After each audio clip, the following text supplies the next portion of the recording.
ਉਹ ਸਾਬਣ ਲੈ ਚੱਲਾਂ ਓਏ ਸ਼ਾਬਾਸ਼ ਤੇਰੀ ਸ਼ਫਾ ਜਿਹੜੀ ਸਾਬਣ ਵਾਲੀ ਗੱਲ ਸੀ ਨਾ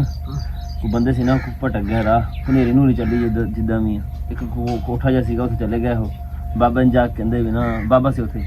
ਬਾਬੇ ਕੋਲ ਚਲੇ ਗਏ ਕਹਿੰਦੇ ਬਾਬਾ ਅਸੀਂ ਨਾ ਰਾਤ ਰਹਿਣੀ ਵੀ ਹਨੇਰੀ ਸੀ ਤੇ ਸਾਨੂੰ ਰਾਹ ਭੁੱਲ ਗਏ ਅਸੀਂ ਅੱਛਾ ਉਹ ਕਹਿੰਦੇ ਪੁੱਤ ਰਹਿ ਲਓ ਵੀ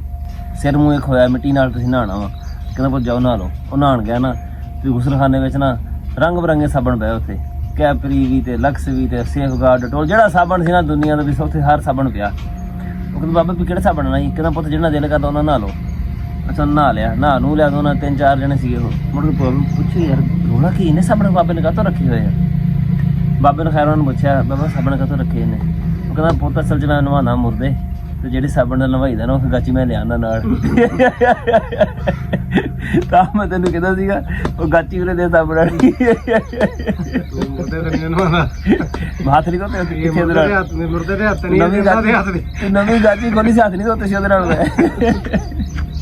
ਤੂੰ ਮੁਰਦਾ ਤਾਂ ਨਹੀਂ ਯਾਰ ਤੂੰ ਹੱਥ ਧੋਤੇ